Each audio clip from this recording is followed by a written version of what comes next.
Hello and welcome back to Overky Deck Doctor. This week we're going to take a look at the Blue Dream Reaver. I've been playing Dream Reaver quite a little bit and I think it's a deck that has been kind of overlooked since the expansion.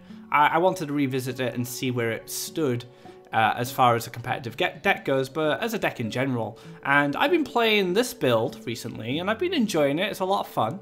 And I feel that this deck is still pretty decent. Dream Reaver did get some upgrades from the Overky. We got Faeria, and Faeria actually has a great combo with the Emperor Chaos. So what you can do is you can play Faeria, get Yulani's Medallion, and then when you play Emperor Chaos, you can play Yulani's Medallion and copy Emperor Chaos, flooding your board full of these Emperor Chaoses, and when his production ability triggers, you will just wipe someone's board out. So there's a lot of fun applications with Faeria and Emperor Chaos in this list. But you also have all the classic Dream Reaver stuff, so you know, the Forbidden Libraries, the Emperor's Commands for healing, and also Aurora's Creation to help develop additional Dream Reavers.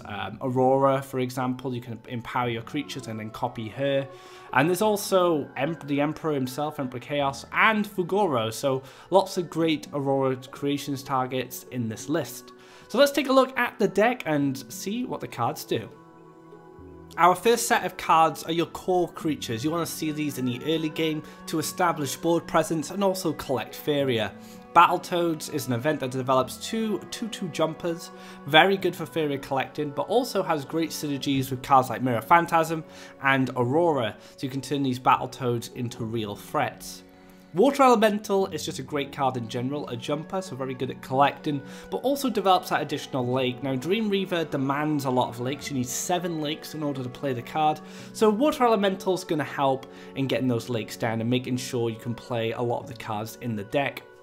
Now, Gabrian Archon is a very good kind of mid-range body, but also has synergies with some of the draws in the deck. So we have a 4/4 with charge 2, great collector, but when you play 2 cards with a base cost of 7 or higher, it gets empowered to a 6/6. So we have Dream Reaver, we have Mirror Phantasm as 2 good examples of what could be played to empower the Archon. But even if the Archon doesn't get empowered, as a 4 Faeria 4/4 with charge 2, it's just a very solid creature. So these creatures are going to be essential to your early game.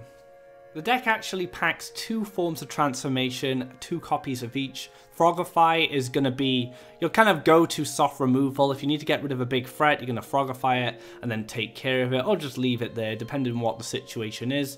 But turning something to a 2/2 frog is usually better than what it might be, say like a Ground Shaker, a Cypher, or a Manta Rider. So you can use this to take care of creatures that give you too many problems. Mirror Phantasm can be used in the same way. You can use it to transform an enemy creature into a more manageable threat, but also you can use it in combination with your own creatures to make them more powerful. So Battletoads is a very good example of a creature you would want to transform into a 5/5. One thing to keep in mind as well is Phantasm will empower your Archons, so if you can get these guys down early, your Archons will be much stronger, and this is probably the way you can actually empower your Archons earlier, because the Dream Reaver costs 7 lakes. So if you're relying on your Dream Reavers to empower your Archons, it's going to take a while. So if you can get these guys down early, it's much better for the Archons in the long run. But also, you can use Aurora's Creation on this card, which is also very helpful, and that does go towards the Archon cost. So there's a lot of different ways you can use Phantasm, and Aurora's Creation is very good on this card, especially if you're trying to establish board control. Up next, we're going to take a look at healing and card draw. Hold the Line might look a bit odd. This slot was originally Time of Legend, and then I changed that to Radiance because of some suggestions on my stream. But then I found Radiance just being so clunky. It's a card you never want to draw unless you need it at that moment. So if you do draw Radiance before you need it, it just sits in your hand for most of the game, and actually your opponent can play around Radiance if they predict it. In right situations, they can hold off pushing damage and set Bleedfall on the following turn, so you don't get a Radiance play to bring you back into the match. So I decided instead to put in Hold the Line. Now Hold the Line is a very cheap card. It's a 1 Faeria event that develops 2 2 free Imperial Guards with Taunt into your hand that cost 3 each, and you heal as well when they die. So these 2 free taunts are very good in the rush matchup, but they can also act as cheap collectors. So I feel like Hold the Line has much more application in the entirety of a match than Radiance, who is very specific because of its design, because you need to you can only play it based on how much life you have, so you need to take a lot of damage to get value out of it, and you need to have a big hand. So there's a lot of variables to Radiance that I don't like, so I've put in Hold the Line instead. Now, Emperor's Command, fantastic card. Time and time again this card shows up. This is particularly good in Dream Reaver because it gives you some ways to leverage the board in the early game with the -2, -1. You can deal 3 damage to a structure, so this could be on a Crystal Flower, but it also could be on your own Forbidden Library if they're too taxing. Maybe you set up too many and it start to take its toll. And gain 4 life, so this helps you sustain, but also helps you sustain the damage that Forbidden Library is going to deal to you. So this the primary use of this card is mainly to keep your Forbidden Library in check. Now, speaking of Forbidden Library, one thing to note about this card on screen right now, it actually costs 5 lakes now. I don't have an updated image to it, so keep that in mind. It's not 4 lakes anymore, it is 5. So 1 Faeria structure with production, draw a card, gain 2 Faeria, and deal 2 damage to yourself. Now, with all the healing in this deck, including Dream Reaver, you can use as a source of healing. Setting up 2 libraries is never a bad thing. You want to get as much Faeria as possible. This is a very greedy deck, and you'll be able to heal yourself with Emperor's Command, with the Imperial Guards, and with the Dream Reaver in the right situation. So Forbidden Library, very powerful, going to help you get that Faeria you need, get that card draw you need to win your matches.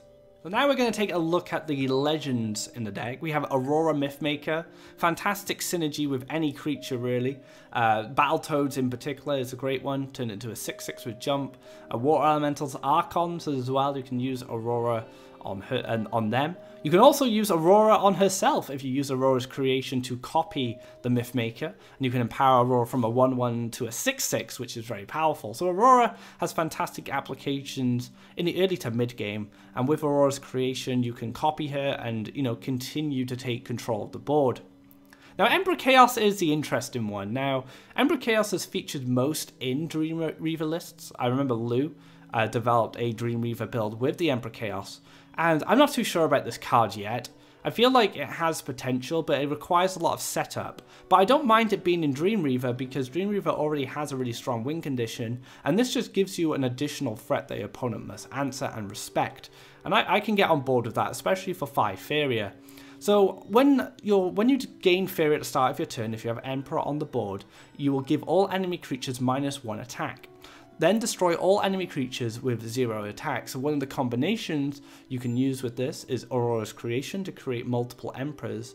But one of the most likely scenarios for you to develop an Emperor game plan is using Fagoro. Now, Fagoro, Merchant of Wonders, we've seen this card turn up in a lot of land ramp builds. It has jump, it's a 3/5, very good at collecting Faeria, and you get to choose a treasure. Now, Urn of Gabria is usually the go-to treasure, and you'll be selecting Urn of Gabria when you don't feel like an Emperor Chaos win condition is viable. This just gives you a burst of Faeria and card draw.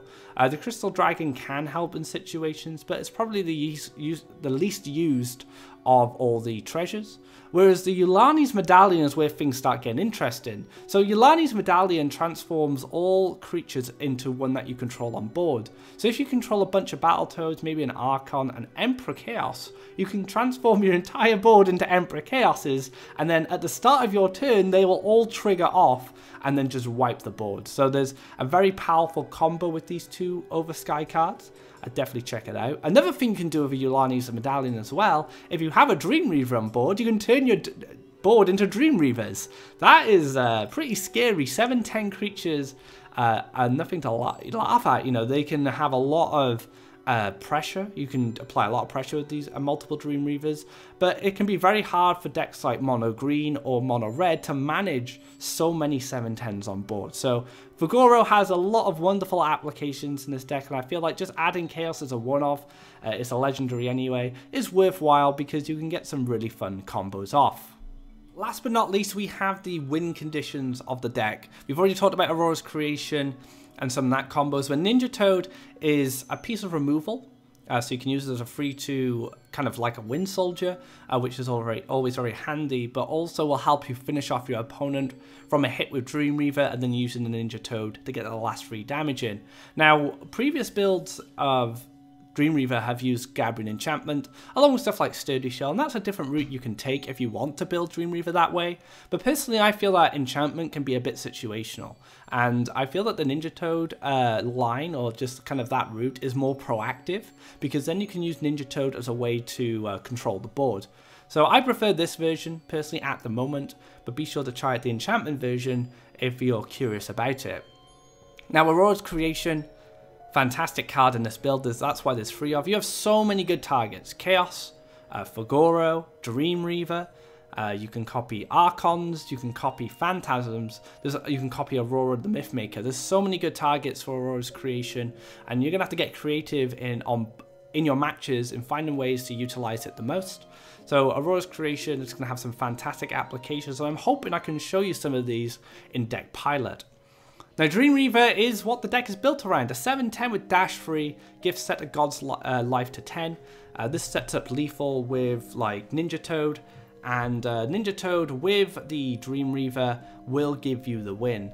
So this is a fantastic way to finish off your games. But you can also heal yourself as well by 10 if you've taken damage from the Forbidden Library. So Dream Reaver has multiple applications in healing yourself, but also applying pressure to your opponent. And this will be your primary win condition.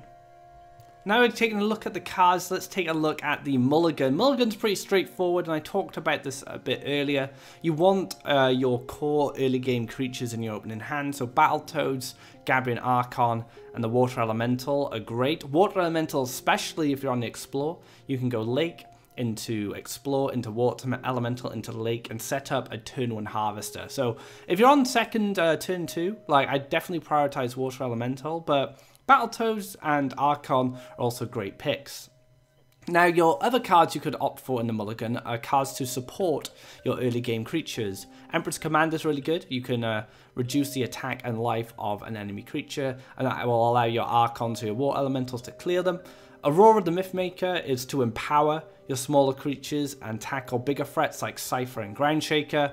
While Phantasm, although a little bit more expensive, is really good for Battletoads, and, you know, being able to develop 2 5/5s applies a lot of pressure on board, but also pushes towards these Archons getting empowered. So they are the primary cards you want to see in your Mulligan. You want to see Battletoads, Water Elemental, or Archon, and then if you feel like you can get some support for them, Emperor's Command, Aurora, and the Mirror Phantasm are very good selections. So now you've seen a list, how much does it cost? Memoria-wise, control decks are traditionally quite expensive, and that's no different to Dream Reaver here. It does cost 1,355 Memoria. The primary bulk of the cost of the deck is coming from the epics. The legendaries, it does say free, but you only have to pay for 1. Aurora is 320 Memoria, while you'd have to go to the Overky expansion to gain access to Fagoro and Emperor Chaos. If you go to the Wisplight Falls, you'll find yourself with Fagoro, and if you go to Gaia's Navel, you'll gain access to the Emperor himself. So those 2 legendaries you do gain from the Overky expansion, while the other cards in the deck you're going to have to craft out of Memoria. Now let's take a look at the strengths and weaknesses. Powerful win condition. So the Dream Reaver win condition is incredibly powerful because of the creature's mobility and the effect it has on your opponent's life. A 7/10 that can dash free and knock your opponent's life down to 10 is very, very valuable. And that's the reason it costs so many lakes. You know, this card is an explosive card that your opponent has to answer immediately, especially if you dash it next to their orb, because it's going to set a 2-turn clock on its own, and that's not including the Ninja Toad. You also have access to Yulani's Medallion that can open up a lot of different options, including the Emperor Chaos, as well as just copying more Dream Reavers. The deck has access to a lot of card draw and healing thanks to the Forbidden Library and the Emperor's Command, so you're able to accelerate your economy and your hand advantage very quickly based on how many libraries you can get down, and your opponent is going to want to answer these libraries and not allow you to gain all these resources. It can be played as a control deck or a mid-range deck depending on your hand. So if you have a very Archon heavy hand or Battletoads and Phantasm, so you're playing against a much slower deck, you can actually take a more mid-range style and apply pressure to your opponent very quickly at one side, and then take the win by overwhelming them. Blue does have the tools to play in this style, and this deck does, but it's going to be very draw dependent. Your primary way to play this deck will be as a control deck, but don't be afraid to take more aggressive lines if you feel like you have the cards to support it. Now, as for cons of the deck or weaknesses, prone to bad draws relies on lakes. So the deck has a lot of land heavy cards such as Figoro, Emperor Chaos and the Dream Reaver, and drawing these in the early game can be really bad because you want to always have options in your hand that you can play on board immediately. So some of the high late cost cards can be very troublesome in specific matchups. You don't want to be drawing Dream Reavers against Yellow Rush, for example. And speaking of Rush, this deck can be overwhelmed by Rush decks, and the main reason is because of these clunky draws. You know, if you're getting rushed down by, you know, Shaitan Demons and Demon Wranglers and stuff like that, having a Dream Reaver and a Chaos in your hand is not going to help because you're not going to have enough lakes to play those cards. So that's the primary weakness I feel of Dream Reaver. Because it's such a greedy list based on its land requirements, it can get overwhelmed by Rush decks. Before we wrap things up, let's take a look at land placement. Now, one thing I like to do with this build is develop lake in the center and lakes on the side of the wells. This gives good paths for jump creatures and creatures with charge too. So your Battletoads, your Water Elementals, and your Gabrian Archons, which are primary players in your early game. And this also allows you to set up these lakes for later, so in case you lose those creatures and pick up future Battletoads and cards like that, you'll have these lakes down already, and they can set up great collection positions.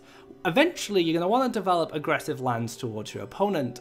Getting lakes in spots like these will allow you to dash your Dream Reaver into an aggressive position. The card does have dash free, so it's highly mobile, and once you get it towards your opponent's orb, you can start finishing them off over 2 turns, or use the Ninja Toad to finish them off in 1 turn. That wraps up this episode of Overky Deck Doctor. It was fun to cover the original whale. Before these Azure Sky Whales, we had our Dream Reaver with the tiny little legs dashing across the board. But these Sky Whales have been a very powerful inclusion into Faeria, and it wouldn't actually be a terrible consideration for a deck like Dream Reaver. Maybe the 2 whales can team up and make a deck together, but for now I feel this build is pretty solid, and if you enjoy control decks, this is a very good choice when it comes to that archetype. Thank you very much for watching. If you liked this video, be sure to drop it a thumbs up, and if you haven't already, drop a subscribe.